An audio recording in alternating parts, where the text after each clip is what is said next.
요즘에 거래량 되게 안 나온다고 그래요. 다주택자들이 버티기 들어갔다. 매물이 줄어서 거래가 절벽이다. 이런 이야기 하는 거죠. 그러니까 6월 이전에도 안 떨어지고 6월 되면은 매물 잠김 더욱 심화될 것이다. 그러면은 수요보다 공급이 굉장히 많이 줄어들 것이고, 그렇게 되면 앞으로 집값은 점점 더 올라갈 것이다. 이런 식으로 이야기를 하고 있는 거죠. 6월 되면 당연히 매물은 줄어들 수 있죠. 이미 보유세 부과 시점을 지났기 때문에. 그러니까 보유세 나오기 전에 팔려고 하고, 집값이 계속 오른다는 생각이 있는 사람들은 당장 내놓진 않겠죠. 그런데 문제는 집값이 떨어지기 시작하면 보유세 부과 시점이든 뭐든 간에 빨리 매물이 엄청나게 늘어날 것이죠. 그렇다면은 2019년과 2020년에는 하반기에 거래량이 증가했다. 매물 잠김이 심화되고 공급 부족으로 인해서 경쟁이 붙는다. 그러니까 집값 올라가면 집값 올라가는 추세구나 라고 생각하고 떠나갔던 투기 수요가 다시 들어올 수도 있고, 실수요들의 마음이 더 급해질 수도 있다. 그러니까 지금 사는 것이 가장 이득이다. 6월 이후에는 계속 오를 거예요. 이런 이야기 하고 있죠. 세금 폭탄 집 한 채가 무슨 죄냐? 목동 신시가지 아파트에서 오래 사시던 분 말고 지금 저렇게 과격한 행동 나오는 사람들은 대부분 투기꾼들이다. 재건축을 해야 되는데 오히려 재건축을 안 해주고 있죠. 그러니까 빨리 팔고 싶은데 세금 폭탄 때문에 못 판다. 이런 이야기 하고 있는 거죠. 빨리 파세요. 진짜 실거주였으면은 집 한 채가 무슨 죄예요. 세금 폭탄 나오면은 어차피 이미 양도세, 비과세 조건 만족했겠다. 일단 매도하고 나중에 다시 사도 되잖아요. 그리고 지금 이번에 정책도 보더라도 1주택 재산세 완화 금액을 6억에서 9억으로 상향했죠. 9억 이하까지 완화한다. 이거는 1주택 기준이에요. 1주택 매물이 지금 핵심은 아니죠. 1주택들은 어차피 내 집 마련하고 버틸 수 있는 사람들이 대부분이기 때문에, 최근에 영끌한 사람들 말고요. 예전부터 가지고 있는 사람들은 뭐 버티든 말든 그게 뭐가 중요해요. 내 집 마련 한 채 가지고 있는 건데. 근데 문제는 뭐예요? 다주택 매물이죠. 세금 폭탄은 누구한테 가요? 종부세 폭탄 7배 올랐다. 10만원에서 70만원으로 오른 거예요. 폭탄이에요? 1년에 70만원이면 한 달에 얼마예요? 몇만원 수준이죠. 근데 그걸 가지고 뭐 세금 폭탄이니 뭐니 하면서 다주택자들은 버티기 들어간다. 이게 나오고 있어요. 1주택자는 세금 폭탄, 다주택자는 버티기. 이런 프레임 조장하고 있죠.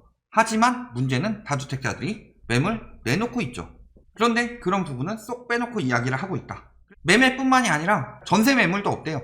전세를 월세로 바꾸고 있다. 계속 이런 이야기 하고 있어요. 그래서 전세는 뭐라 그래요? 법 시행 직전 9개월 거래된 물량에 비해 2만 건 정도 줄었다. 9개월 동안 거래가 2만 건 정도 줄면은 굉장히 큰일이죠. 2만 채가 빈집된 거 아니에요? 월세로 돌렸다고 해도 조금 늘어난 거고, 이거 월세 거래량 얘기 안 하죠. 월세는 매물이 늘기 시작한 한 달 뭐 이런 거랑 비교하고 있죠. 전세를 월세로 바꾸고 있다는 저 말이 맞게 비교를 하는 거예요. 데이터를 두 개를 교묘하게 섞어서 조장하고 있는 거죠. 전세 거래량이 준 이유는 뭐 때문이에요? 재계약이 늘었기 때문이죠. 그리고 월세 거래량이 늘어난 이유? 전세가 올리면서 월세가 안 올렸나요? 전세 올리면서 월세도 같이 올렸죠. 그러니까 전세도 거래가 안 되는 거고, 거래가 안 되니까 매물이 늘어나는 거죠. 월세도 마찬가지고. 최근에 전세 매물 조금 줄었다고 전세 월세로 바꿨다 뭐 이런 이야기 하고 있는데, 그건 최근 얘기죠. 임대차 3법 때문에 매물이 없느냐? 그렇지 않죠. 보면 어때요? 허위 매물이 예전에 굉장히 많았죠. 그래서 허위 매물 단속이 들어간 게 언제예요? 8월 21일.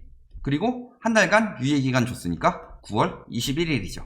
그때 매물이 들어갔으면 매물이 줄었어야 되죠. 당시에 허위 매물 딱 걷어내고 매매 매물이 서울에 39,145건이 있었다. 그런데 지금 와서 보면 어때요?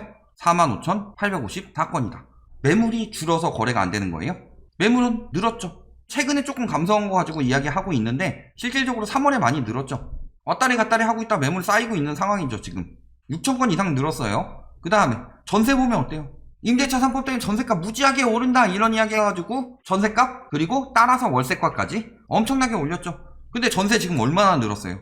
9,052건에서 21,519건까지 엄청나게 늘었죠. 전세 거래가 줄어든 이유는 두 가지다. 첫 번째는 재계약, 두 번째는 가격이죠. 가격을 비정상적으로 올렸기 때문에 거래가 안 돼서 매물이 늘어났기 때문이죠. 매물이 2배 이상 늘었다. 월세도 똑같이 늘었죠. 같이 올렸으니까. 전세의 월세화예요? 임대차법 때문에 거래 안 된다 하는데 전세도 안 나가고 월세도 안 나가는 거죠. 매매 역시도 안 된다. 5월 전에 지금 빨리 매수해야 된다. 지금 매물 안 내놓는다. 매물은 엄청 내놓고 있는데 거래가 안 되고 있을 뿐이다. 왜냐? 여력이 안 되기 때문에. 매물이 늘고 거래량은 줄었는데, 자 9월부터니까 이렇게 되겠죠. 그런 상황에서 어째서 계속 올라간다고 이야기를 하고 있는 거죠. 경기도도 마찬가지죠. 인천도 마찬가지고. 그나마 최근에 조정하고 있기 때문에 언제? 한 3월까지 계속 올라가고 있었는데 지금 4월 거래량도 거의 다 끝났죠. 거래량 계속 늘어날 것 같아요? 서울은 3월에도 줄었어요. 딴 데는 3월에 조금씩 튀기라도 했지. 공시가격 발표됐는데 거래량이 왜 늘어요? 증여성 거래라는 거죠. 명의 분산용 거래라는 거고. 매물 감소로 거래가 안 되는 게 아니라 수요 감소로 거래가 안 되고 있다. 이 말이 맞는 거죠. 자, 거기다 매수 심리도 보궐선거 이후에 오세훈 시장이 당선되고 나서 오세훈 효과라고 하면서 심리도 계속 오른다고 했는데 매매 수급 지수나 KB에서 뽑는 매수 우위 지수 이런 거 뭐예요? 찾는 사람 많아요. 그게 수요가 아니죠. 아직도 수요를 가지고 지금 집을 사고 싶은 사람, 그러니까 젊은 세대 중에 50% 이상이 집을 사고 싶어 하는데 그 중에 대부분은 집을 가지고 있지 않기 때문에 수요는 아직도 많다. 사고 싶은 사람은 언제나 사고 싶죠. 평생 내 집 마련 안 하고 전세 살고 싶은 사람, 평생 월세 살고 싶은 사람 얼마나 있겠어요. 문제는 뭐예요? 수요는 사고 싶은 사람이 아니라 지금 사고 싶기도 하고 내가 그럴 만한 여력이 되느냐, 요거 두 가지를 갖춰야 수요가 되는 거죠. 매수 우위 지수나 매매 수급 지수 이런 거 봤을 때 올라가고 있다는 건 그냥 심리만 조장되고 있다는 소리죠. 그 상황에서 만일 금리가 떨어져서 여력이 늘어났다든가 대출 한도가 늘어나서 여력이 늘어났다든가 이런 식으로 수요가 늘어나게 되면 그때는 상승세로 이어질 수 있지만 지금은 금리도 인상되고 있고 대출은 더더욱 쪼이고 있고 여력은 감소할 수밖에 없는데 심리만 살아나서 뭐하냐. 그런데 그 심리도 부동산원 지표로는 이제 다시 하락세로 가고 있다는 거죠. 자, 그러면서 매매 수급 지수가 낮아졌다. 서울시장이 바뀌면서 재건축이 완화될 것이고 재건축 중심으로 다시 상승한다. 그런 이야기도 이제 사라지고 있다는 거죠. 거기다가 6월까지는 그래도 여력이 될 수도 있죠. 어떻게든 마련해서. 근데 7월부터 뭐예요? DSR 규제 들어가죠. 핵심은 사고 싶은 사람 계속 늘어날 수 있죠. 하지만 문제는 뭐예요? 여력이 떨어지는 정도가 아니라 아예 대출을 막아버리는 거죠. DSR이 뭐예요? 영끌하지 말고 갚을 수 있는 사람들만 빌려라. 그런데 이걸 가지고 주거 사다리를 끊는다. 주거 사다리를 끊는 게 아니라 죽지 말라는 거죠. 그 사다리는 진짜 주거 사다리니까. 감당도 안 되는 빚 지지 마라. 자산시장 붕괴신호 떴다. 은행도 돈을 안 빌려줄 거예요. 붕괴신호 떴으니까. 그러니까 갚을 수 있는 여력 되는 사람들한테만 빌려주는 거다. 7월부터는 그렇게 되죠. 거기다가 대출은 더 안 나오는데 문제는 뭐예요? 소득도 감소되고 있죠. 자, 올해 1분기 실질소득 감소했죠. 14분기 만에 마이너스예요. 그 다음에 가계, 근로, 사업소득 다 떨어졌죠. 흑자액도 감소. 들어오는 돈은 줄어요. 지금 가격에서 못 산다, 사람들이.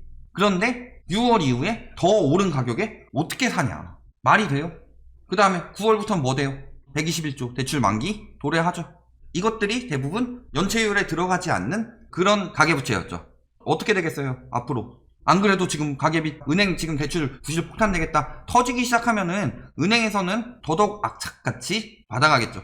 언제 한번 말씀드린 적 있죠? 은행은 날씨가 쨍쨍할 때 우산을 빌려줬다가 비가 오면 걷어간다고. 비 오기 일보 직전이다. 날씨가 벌써부터 꾸리꾸리하고 빗방울이 한 방울씩 떨어지고 있는데 아직도 계속 맑다 라고 우기고 있는 거죠. 해가 보이니까.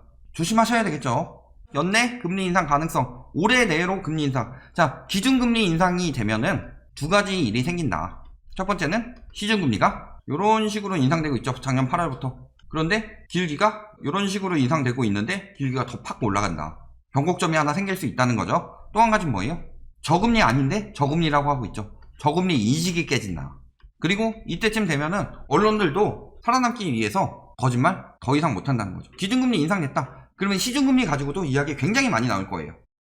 기준금리 이상으로 시중금리 굉장히 빨리 인상됐다. 작년 8월부터. 이런 기사들이 속출하게 될 것이다. 사람들의 심리 어떻게 되겠어요? 여력 되는 사람들 줄어들고 있고 그런 상황에서 심리마저도 무너지게 될 것이다. 거래량이 점점 더 절벽에 가게 되면은 다주택자 버틴다. 버티고 버티는데 손절해야 되겠다고 생각하는 시기에는 사줄 사람이 더 이상 없다는 거죠. 이 와중에 재산세 완화, 종부세 완화 이야기하고 있는데 자, 재산세 완화 문제될 거 없어요. 이거 1주택 기준이죠. 1주택은 문제가 아니다. 핵심은 다주택이 얼마나 매물을 내놓느냐죠. 지난 15년간 공급된 주택 중에서 절반 이상을 다주택자들이 가져갔다. 그렇다면은 공급 부족이 아니라 실수요와 가수요가 붙었기 때문에 수요 과잉인 상황이고 그래서 지금은 실수요가 많이 과잉됐었죠. 왜? 금리가 떨어졌으니까. 다주택자들은 어떻게 되는 거예요? 지금 매물이 나오게 되면은 뭐 2022년에 공급 부족 이런 이야기 하고 있는데 공급 과잉이 될 수가 있다. 그런데 종부세도 상위 2%만 추진한다는데요? 말이 좋아 추진이죠? 여기 부가 추진 이렇게 나왔죠? 확정난 것처럼 이야기하고 있죠? 한두 개의 언론에서 이야기했어요? 만국경제, 매국경제, 기롤드경제 이런 데서 다 냈죠? 뭐라 그래요? 공시가 상위 2% 부과로 조정. 특별위원회에서 안을 낸 게 공시가 상위 2%고 현행 유지한다. 납부 유예제도 도입하고 공정가액 비율 동결하고 종부세도 진짜 오래 산 1주택자들 이런 사람들 공제 어느 정도 해주는 방향으로 보완하자. 의견이 나온 거지 된 거 아니에요? 된 것처럼 이야기하고 있는데 속으면 안 되죠. 결론 뭐예요? 수요 절벽은 앞으로도 계속되는 정도가 아니라 7월 더 연장 안 되면 9월이 또 하나의 기점이 되겠죠. 그리고 상반기에 금리 인상된다면 금리 인상 시점도 기점이 되겠죠. 그리고 내년 7월, 내후년 7월 계속 되는 것뿐만이 아니라 심화될 것이다. 그리고 매물 잠김 해봐라. 종부세 완화? 적어도 다주택자는 없죠. 재산세 완화? 적어도 다주택자는 없다. 임대사업자? 종부세 합산매제 당장 추진 안 된다고 문제가 되느냐? 문제될 거 없어요. 어차피 9.13 이후 더 늘어나진 않는 상황이고 지금은 말소돼서 계속 나오고 있으니까 거래 절벽 앞으로 계속 될 것이고 이미 지금 초토화되어 있는 상황이다. 지금도 초토화되어 있는데 여기서 더 올려서 어떻게 사냐. 특별한 이벤트가 있지 않는 이상은 그럴 일이 없는데 그 특별한 이벤트는 19년, 20년에 이미 다 끝났다. 여기까지 말씀드리겠습니다.